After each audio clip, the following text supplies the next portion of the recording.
que a gente espera com a TFC é que esse aluno, ao se defrontar com um novo problema, qualquer que seja, relacionado à radioatividade, ele consegue dar uma resposta funcional muito mais adequada do que se ele tivesse sido ensinado radioatividade daquela forma compartimentalizada e rígida que tradicionalmente é feita. Então, o Reino Espírito propõe que a gente encontre casos, que a gente parta esses casos em mini-casos, ou seja, são olhares. No caso da Amanda, da Priscila, da asmática, na notícia tinha depoimento do médico, então esse é um olhar, a gente chama de mini-caso. Tinha as entrevistas com a família, relatando quais eram as atividades que a Amanda realizava ou tinha dificuldade de realizar no seu cotidiano. É um mini-caso daquele caso, e assim por diante. E depois a gente estabelece as relações entre os casos e mini-casos através do que a gente chama travessias temáticas. E aí, essa TFC nos permitiu incorporar uma estratégia que já existia por muito tempo, chamada WebQuest, que é uma estratégia em que o professor seleciona alguns, porque essa WebQuest ela foi proposta por um cara chamado Bernie Dodge, que ele tentava resolver dois problemas quando você vai fazer busca na internet. A quantidade de informação errada que tem e a desorientação. Quem não já começou quem já não se defrontou com a situação que vai procurar uma informação, começa a abrir uma janela, daqui a pouco se irrita, apaga tudinho e vai, está perdido na busca da informação. Então, esse Bernie Dodge, ele propôs com a WebQuest uma estratégia onde o professor selecionava alguns sites que ele visitava anteriormente, passava para o aluno, dava uma tarefa e pedia um produto. Essa é a estratégia WebQuest.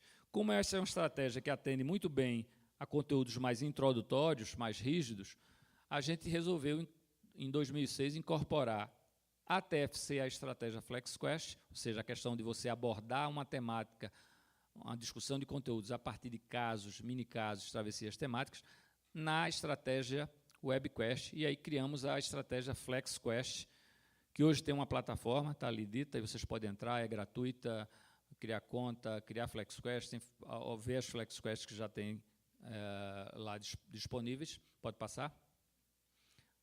Essa é a página inicial. Você registra, cria uma conta, recebe um e-mail, valida e já pode tanto observar as FlexQuests existentes quanto criar as suas livremente. Pode passar?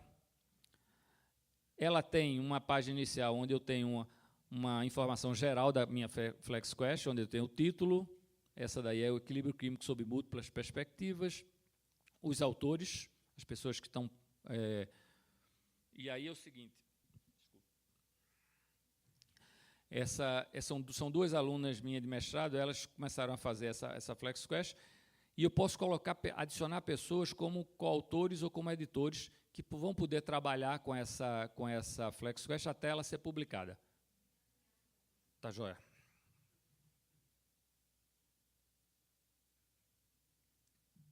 Então, além do título, os autores, a temática que ela trabalha é o equilíbrio e os objetivos que eu tenho da minha FlexQuest. No caso aí, identificar fenômenos reversíveis, apresentar reações em equilíbrio no cotidiano e assim por diante. Essa é a primeira página. Ninguém precisa entender de informática ou ter grandes habilidades.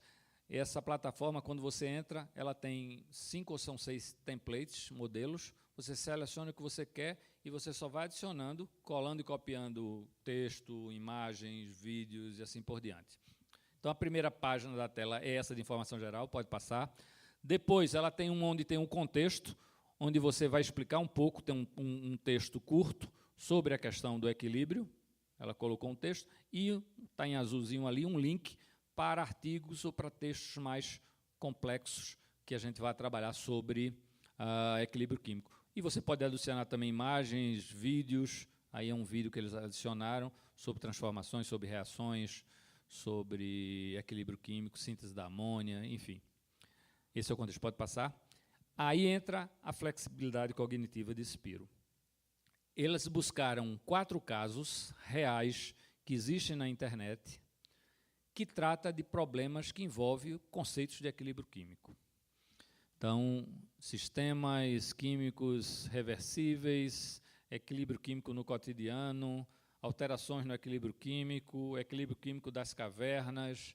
Então, elas foram buscar casos reais existentes na internet que tratam do conceito de equilíbrio químico. Esses são os casos. Pode passar? Cada caso desse, elas desconstruíram, os autores desconstroem esses casos em pedaços daquela notícia, daquela situação, que são chamados mini-casos.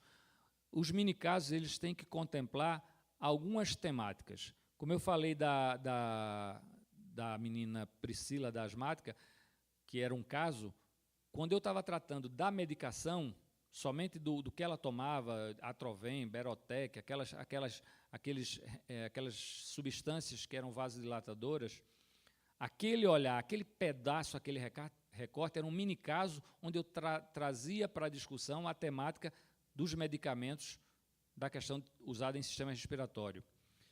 No caso do ex-ministro que morreu com uma insuficiência respiratória, que também tomava medicina, esses medicamentos, aquele recorte daquele caso lá era um mini caso da mesma temática desse caso da Priscila. Então, ela começa a estabelecer relações entre os diversos mini casos existentes nesse caso, do caso 1, do caso 2, do caso 3. Então, se eu quero tratar o problema da compreensão do efeito desses vasodilatadores, então eu revisito o mini caso 1.2 com o 2.3 ou 2.4 e crio o que a gente chama de travessia temática para discutir aqueles conceitos. Nesse caso aí, ela elenca 3 mini casos, pode passar. Propõe algumas questões, que é isso que eu vou propor para o usuário, para que ele possa me responder. Por exemplo, quais ações fundamentais na química são necessárias para evitar o surgimento de cáries? Aí entra aquela questão daquele equilíbrio químico quando o flúor atua na formação do esmalte dentário. Então, são propostas algumas questões, pode passar. E, fundamentalmente, eu vou estabelecer um processo onde, se eu quero discutir uma determinada temática, eu vou indicar para que o aluno visite tais mini-casos de todos os casos que eu criei dessa FlexQuest. Pode passar? E, ao final, que é isso que eu coloquei no início, que a flexibilidade cognitiva ela visa que o indivíduo construa um conhecimento que ele possa transferir, muito cuidado, ele não vai transferir conhecimento para outra pessoa, ele vai transferir o seu conhecimento, readaptando para uma nova situação. Então, eu proponho agora uma outra situação, elas propuseram ali, em que o indivíduo, para resolver, ele vai ter toda aquela discussão que ele fez, aquela construção do conhecimento que ele fez nos casos e mini-casos que ele estudou anteriormente, se o conhecimento dele foi, de fato, flexível, ele consegue encontrar uma resposta nova, adaptável a essa nova situação. Pode passar?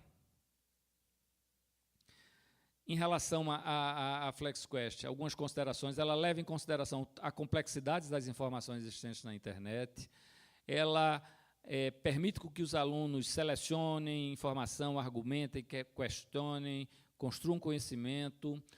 É uma plataforma Web 2.0, ou seja, uma plataforma que permite a troca de informações, a interação, para uma construção de aprendizagem cooperativa e colaborativa. Pode passar? Tá. A partir disso, dessa discussão, a gente tenta fazer algumas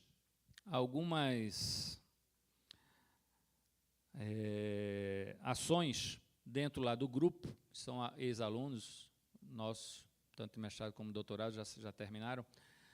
Um deles foi um projeto chamado Quimicast, que era criar podcasts voltados para o ensino de química. Eu costumo dizer que podcast é um vídeo metido a besta, porque é um vídeo do mesmo jeito como o outro. Só que o vídeo, normalmente, se você não cria uma estratégia de podcast, onde você se sindica, onde você assina uma determinada informação, o vídeo, quando você quer achar um vídeo, você vai lá no YouTube, você procura o vídeo. No caso dos podcasts, seja videocast ou audiocast, se você disponibilizar num formato de podcast, o que acontece?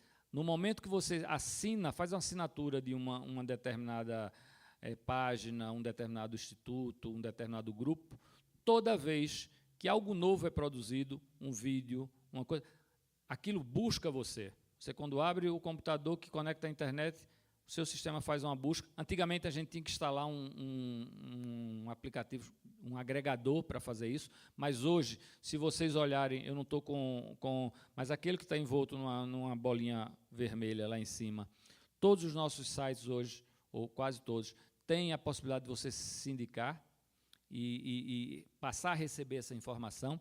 Então, a gente desenvolveu alguns podcasts, alguns vídeos metidos a besta, como eu digo, de questões de química, mas sempre com a perspectiva de contextualização e de vocês primeiro ter o problema para construir conhecimento e encontrar a solução. Então, esses são alguns exemplos. Ali tem o Electron Go, onde a gente discutiu toda a parte de espectroscopia, a questão de emissão de radiação eletromagnética a partir da festa das torcidas em estádios de futebol. Então, a gente tem toda uma discussão, dois torcedores, 2 times, faz uma discussão e vai para o laboratório e queima lá os sais e vê a mudança de coloração.